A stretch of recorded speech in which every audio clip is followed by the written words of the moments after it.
Hi, everybody. Welcome. If this is your first time here, thank you so much for stopping by. I hope you enjoy what we're talking about and maybe come back again. And if you've been here before, thank you so much. I really appreciate everyone who comes back and us building our little community here, walking with the spirits. Tonight's video is going to be a little different than my normal videos in the sense that it's something that I don't really ever normally do, either on video or even with people in my life. And it's going to be discussing things that are in my journal. And the reason why is because it's a rough time, y'all. It's a time on this planet right now.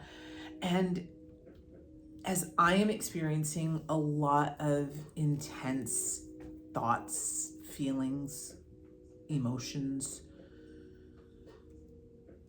as collectively, globally, definitely nationally in the United States of America, people I know personally, clients, so it's just everyone. This is just such a time where there is a lot of uncertainty, a lot of stress, a lot of shock and awe, a lot of just things that are causing a lot of fear and anxiety and stress and worry. And with the card that I drew and the journal prompts, or the journal session that I had, I realized that by sharing this, I think it would be perhaps beneficial to a lot of people who might watch this video to give some perspective so as to not be mentally or emotionally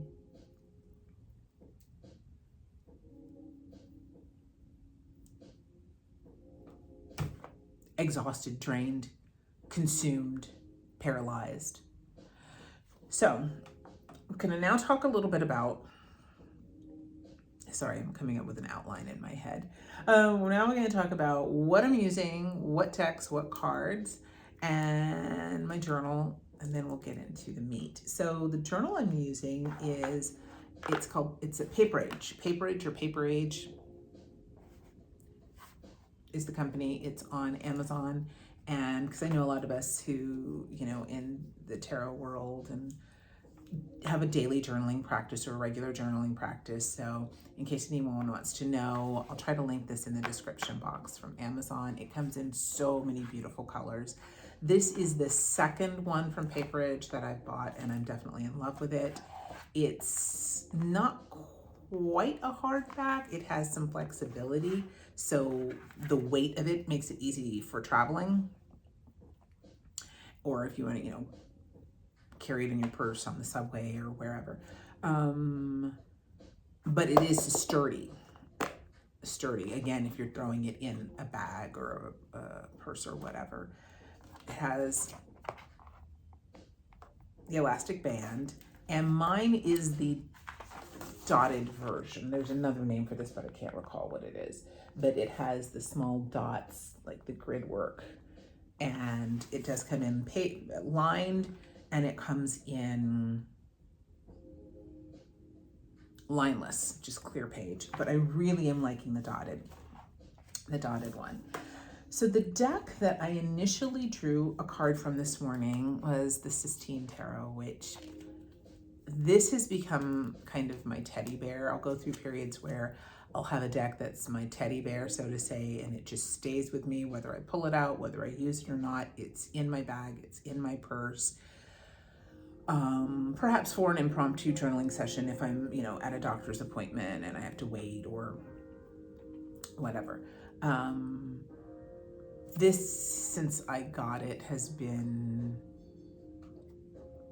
has been my teddy bear. I adore this deck. And I apologize, this deck is out of print, unfortunately. The other two decks that I will show you are definitely in print, but the Rose Bay Tarot, the Sistine Tarot is not. So the initial card, the Eight of Swords from the Rose Bay Tarot. And be advised, if you are not comfortable with nudity, there is some nudity in one of the cards, so be advised. The other deck is from Rose Bay also, and it is the Rose Bay Tarot, which I did get, and I'll do a walkthrough on this at some point. And this was actually my first draw that I did with it as a clarifier for the initial card from the Sistine, and then I did do yet another clarifier from a different deck, the Noble Moon Tarot from my dear friend Clara Christine Sargenti. So without further ado, let's read. When I do my journaling of my morning practice, sometimes I have a question or topic that I pose. Normally it's just shuffling with the intention of what information needs to come through at this time as I'm beginning my day. That could be information to reflect on something that happened the day before. That could be information for something or foreshadowing or using it, tarot as a predictive tool for what I might be faced with later on in the day. But it's usually just, okay, what's up? What do I need to know? And then sometimes subsequent questions will come about as I continue to journal and gain more clarity, which is what happened in this session. No surprise to get the Eight of Swords, or the Hanged One for that matter. And I'm just going to delicately place my fingertip here with intention. So here's the Eight of Swords. No surprise to get the Eight of Swords, or the Hanged One for that matter. I truly have been suspended in anxiety, as so many that I know as well. And the prison of fear of the mind that the mind can create. Yes, it's based on very real threats, the likes of which I've never experienced nor ever thought I would ever in my entire lifetime as an American citizen. Yet here we are. So I am not wrong. But then the question becomes, how can I not allow this to overwhelm or paralyze me? Not allow myself to have myopic vision, as it is so tempting to get caught up in and want to persist in engaging and exploring painful, anxiety-inducing thoughts. Though that is perhaps for the purpose of examining facts, wanting to be more informed, intelligent, or in order to find solutions. A primary meaning of this card, the Eight of Swords, for me, is the overthinking. And overthinking to a point where one is not in control of their mind. So we're not thinking our thoughts, but our thoughts are thinking us.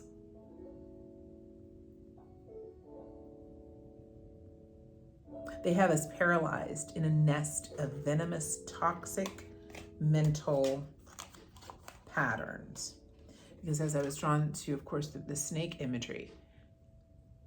And it's very interesting how snake as an animal totem has come up for me and came up for me at the end of 2024, having no idea that 2025 in Chinese astrology would be the year of the snake, of the serpent. And serpent energy and particular spirits are letting me know why that is for me personally. So it was so interesting to me that this is the card or the version that I shuffled and got with all of the many snakes here. And forgive me, you guys, because sometimes, when you're writing, it's just like, sometimes it's so hard. My head is working faster. My thoughts are working faster than my hand can. So it's hard to read my own handwriting sometimes. So bear with me, please.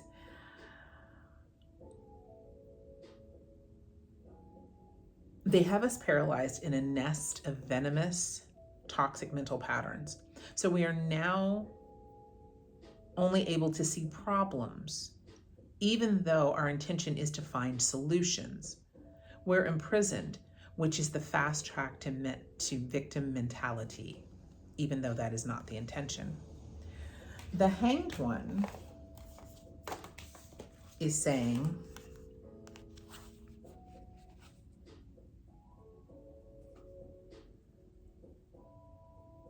can we see both how we are suffering and sacrificing ourselves, our mental well-being, and that we need to pause, suspend thought, even for just a short while, in order to see things from an alternate perspective, to allow space for enlightenment, ideas, clarity, solutions to come to us.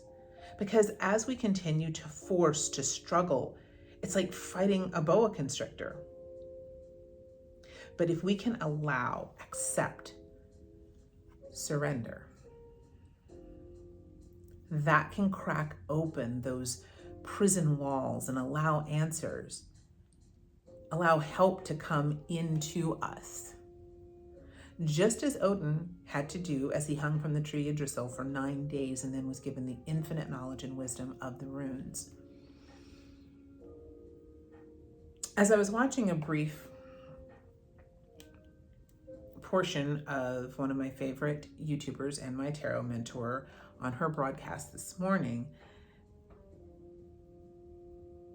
this is such a reflection of a question that a member asked.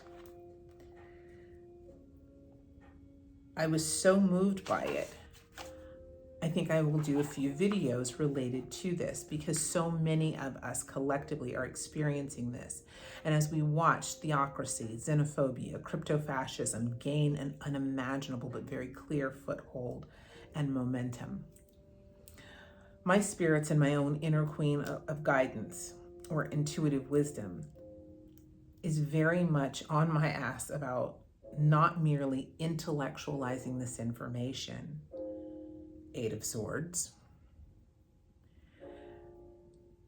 and remain in a suspended state of awareness, Hanged One, but to seek out more info and actionable steps.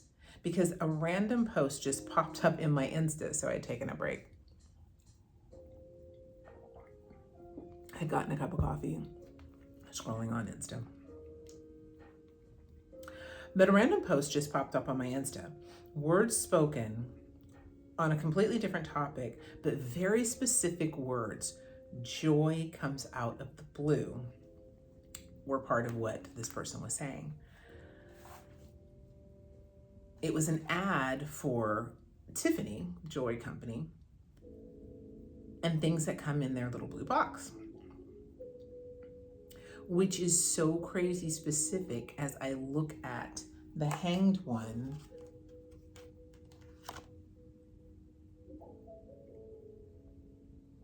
from the Rose Bay Tarot. The beautiful blossoming roses literally coming from out of the liquid of the blue sky filled with sparkling stars like diamonds, an almost blinding explosion of radiant sunlight, the dawning of awareness, like the corona in the traditional Rider-Waite-Smith imagery of the Hanged Man. And now, and how the woman in the Insta video was speaking, she's a psychologist, Dr. Tara Swart, and manifested exactly what she was wanting to while she was on an aircraft, so literally out of the blue sky. I recognize my overthinking mind with its incessant thoughts, even while I sleep, because yes, it just does not stop. And how this is such a freaking trap. With this awareness, though, I can choose to make space, if not with total silence, as that is such a challenge, but by filling the space with less stressful and pain-inducing information without pause or a break. So then I reached for my Noble Moon Tarot for a clarifier as the question popped into my head. If I do this, even just a small amount, a tiny bit, what will be the result? The Three of Swords. I love this deck so much. It's such a beautiful, powerful, gentle, loving deck. Holy shit, wow. Literally sit down and meditate, breathe, hold space, clean, clear, and cleanse. And do so confidently, knowing the importance of mental medicine that this is. And even if it's not exclusively sitting down to meditate, which I definitely know that I need to do, engaging in activities that allow for expansion, seeing the bigger picture, creativity, perspective, and peace. This is how to make way for options, empowerment, and solutions to come forward.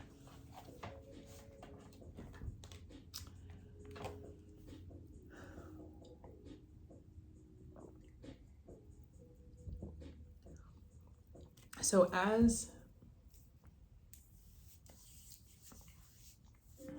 we are experiencing all the things that we are experiencing and bearing witness to and seeing in 2025,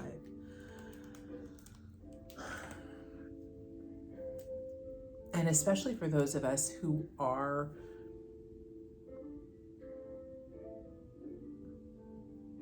tarot readers or people who enjoy the kind of content that has you here with me, we tend to be sensitive to some extent. That's, especially if you are a reader, that's how we are able to get the information that we get. Or even if you're not a reader and you are a person who works with tarot for your own personal practice and your own personal journey, again, it's tapping into feelings, emotions, the energy. It's the collective conscious, as Carl Jung named it. So how can we remain informed but not be consumed by the pursuit for knowledge and information? And it's a delicate balance. It's a delicate balance. We need to know what's going on. We need to be informed. We need to know, and every day it's a new thing that happens. But how can we do so in a way that gives space and gives pause so that we are not completely overwhelmed and, as the Eight of Swords, paralyzed with all of this toxic, venomous information incessantly? How can the poison be the medicine as opposed to the poison just being the poison? And, the Hanged One is a card that it's only because of someone very dear to me helped me to understand so much of the meaning of this card in many different ways. And it's only because of their experiences that helped me to understand, and especially just certain things on the imagery of the traditional Rider-Waite-Smith deck for the Hanged Man.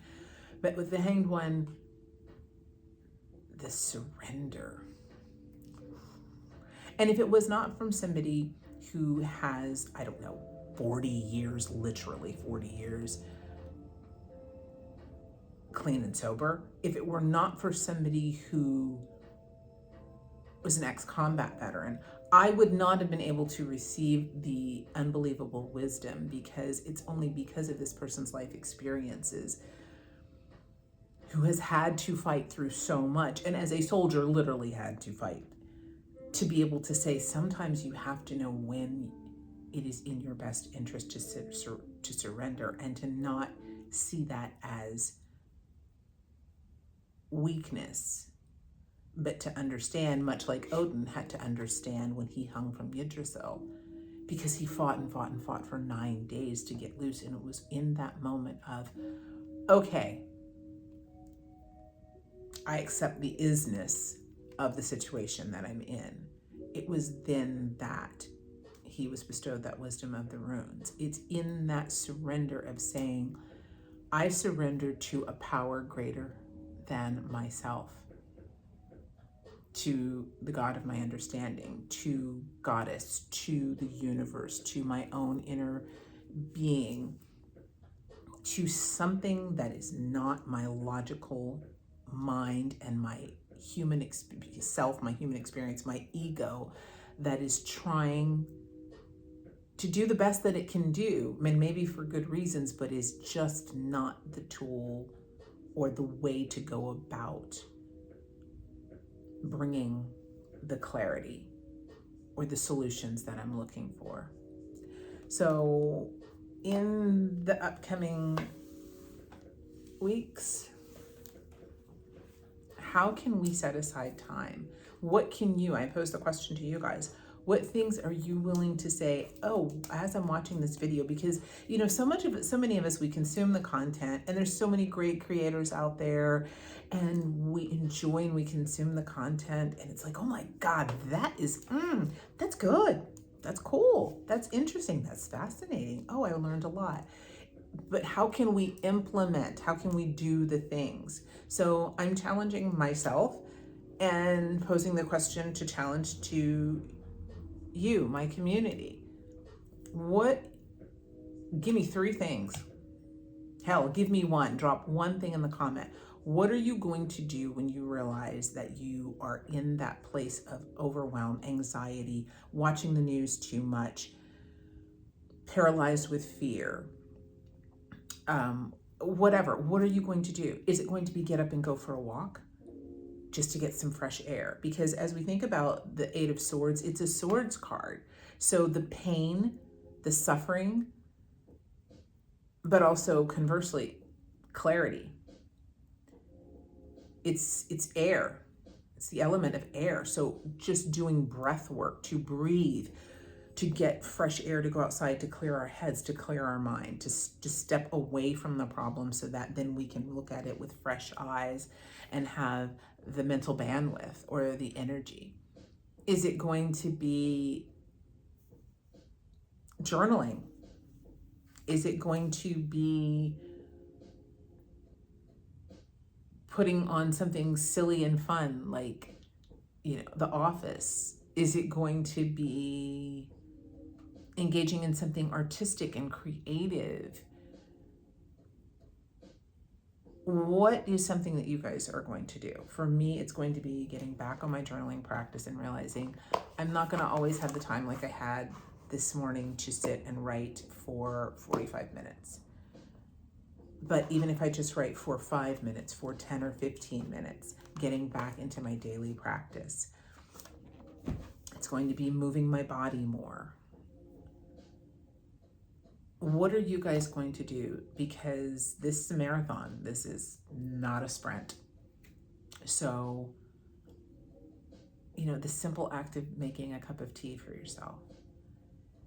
In so many cultures, tea is its own experience. It's its own ritualistic experience that is then the meditation part of it is part of it. So perhaps you live somewhere where there is Japanese tea ceremony at a restaurant or a place that you could go to, or just making your own cup of tea with specific intention. Arts, crafts, knitting, walking your dog, pet the cat, anything. What are you guys going to do? Because this is a marathon, this is not a sprint, and we all have got to be able to go the distance.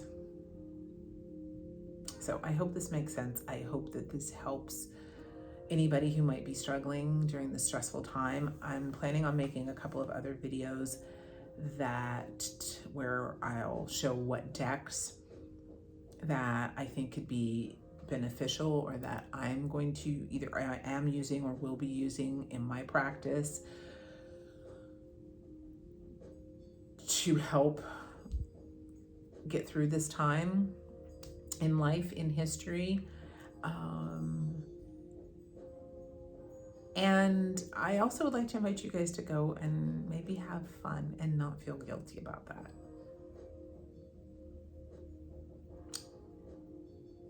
It's an act of resistance in its own right. So until the next video, I wish you all so much love. Stay healthy, stay safe, stay sane, and I'll catch you in the next video.